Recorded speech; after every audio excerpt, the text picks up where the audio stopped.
చేస్తాం. ఇవాళ గతం ముఖ్యమంత్రి నిన్న కూడా మాట్లాడారు. పెద్ద సుదీర్ఘమైన ముఖ్యమంత్రి గారు నిన్న బహిరంగ సభలో కూడా చెప్పారు. సత్యకుమార్ సవాల్ ఇసిరారు. దానికి సమాధానం చెప్పకుండా 4 గోడల మీద కూర్చొని మాట్లాడితే ప్రయోజనం ఏంటి, అసెంబ్లీకి రండి అని. అసెంబ్లీకి రండి. మీరు చెప్తున్న మీ వాదనలో పస ఉందని మీకు అనిపిస్తే, మీరు చెప్తున్న దాంట్లో సత్యమే ఉంటే మీరు అసెంబ్లీకి వస్తే అసెంబ్లీలో చర్చ పెడితే వాస్తవాలు తెలుస్తాయి. నేను 17 కళాశాలలు తెచ్చాను గతంలో రాలేదు అంటారు. నరేంద్ర మోడీ గారు అధికారంలోకి వచ్చిన తర్వాత, ప్రధానమంత్రి అయిన తర్వాత విద్య మీద ప్రధానంగా దృష్టి పెట్టి దేశవ్యాప్తంగా మెడికల్ కాలేజీల సంఖ్యని 380 నుంచి 780కి తీసుకెళ్లడం జరిగింది. దాని కారణంగా ఆంధ్రప్రదేశ్ కూడా 17 మెడికల్ కళాశాలలు మంజూరైతే వాటిని పూర్తి చేయకుండా 5 సంవత్సరాల పాటు నిద్రపోయి ఒక్కటంటే ఒక కళాశాలను కూడా పూర్తి చేయకుండా ఇవాళ తప్పని పరిస్థితులు కేంద్రం నబార్డ్ నుంచి నిధులు రావడానికి అవకాశం ఉంది. దాని దారి మళ్లిచ్చారు. శాస్కీ కింద నిధులు వస్తే దాని దారి మళ్లిచ్చారు. సెంట్రల్లీ స్పాన్సర్ స్కీమ్ కింద వచ్చిన నిధులు మాత్రమే ఖర్చు పెట్టారు కానీ రాష్ట్ర ఖజానా నుంచి ఒక్క పైసా ఖర్చు పెట్టకుండా, ఒక్క కళాశాలను కూడా పూర్తి చేయకుండా పునాదుల స్థాయిలోనే వదిలేసి, మొండిగోడుల స్థాయిలోనే వదిలేసి ఇవాళ నాణ్యమైన వైద్య విద్యను విద్యార్థులకు అందించమంటే ఎలా సాధ్యమవుతుందో ఆయన విజ్ఞతగా వదిలేస్తున్నా. ఒక్క పులివెందుల తప్ప, పులివెందులలో మాత్రం దాదాపు 77 నుంచి 78% భవన నిర్మాణ కార్యక్రమం పూర్తి చేశారు. ఎక్విప్మెంట్లు పెట్టలా. ఇవాళ నేను పులివెందులపై నుంచి వచ్చా. ముందున్న భవనాలు చూపించారు కానీ వెనకల పూర్తిగాని భవనాలని చూపించే ప్రయత్నం చేయాల.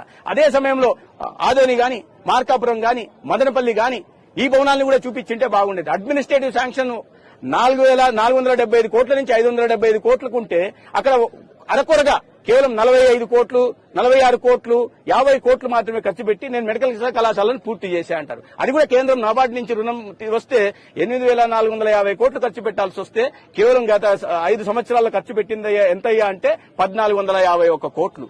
దాంట్లో కూడా మొత్తం కేంద్ర ప్రభుత్వం నుంచి వాటా వచ్చింది. నువ్వు రాష్ట్రం నుంచి ఎంత పెట్టావో చెప్పవయ్యా అంటే ఆ మాట చెప్పకుండా నేను కళాశాలలు నిర్మిస్తే ఎక్కడ పోయాయి? గాలిలో ఎగిరిపోయాయా? నిర్మించింటే అక్కడ ఉండాలి కదా. పాలకొల్లులో మన పునాదులు మాత్రమే ఎందుకున్నాయి? నర్సీపట్నంలో పునాదులు మాత్రమే ఎందుకున్నాయి? బాపట్లలో కాలేజీ ఎందుకు మొదలు కాలేదు? పార్వతీపురంలో అసలు మీరు టెండర్ కూడా పిలవలేదు కదా. మేము నిర్మించేశామని అబద్దాలు చెప్తున్నారు. అందుకే సవాల్ చూద్దాం. ఎక్కడ నిర్మించారో చూపించండి మాకు. భవనాలు అయితే ఎగిరిపోవు కదా. మీరు ఉత్తుత్తి బట్టలు నొక్కి గతంలో చెప్పినామంటే అవి ఎగిరిపోతాయి. సరే, ఇవి భవనాలు ఎగిరిపోవు కదా. అక్కడే కనిపించాలి కదా, ఉండాలి కదా. మీరు నిర్మించి ఉంటే ఎక్కడికి వెళ్ళాయి? చంద్రబాబు నాయుడు గారు ఏమైనా వాటిని మాయం చేశారా? చంద్రబాబు నాయుడు గారు ఏమైనా ఇంద్రజాలికులా? దాన్ని మాయం చేసేసి ఇవాళ అబద్దాలు చెప్తున్నారా? నిజం ఎవరు చెప్తున్నారో అబద్దం ఎవరు చెప్తున్నారో ప్రజలకు తెలియాలంటే మీరు అసెంబ్లీకి వచ్చి ఇది పెట్టాలి. ఒక పులివెందులు తప్ప మిగతా చోట ఎక్కడ కూడా భవనాలు నిర్మాణం చేసే పని చేయలేదు.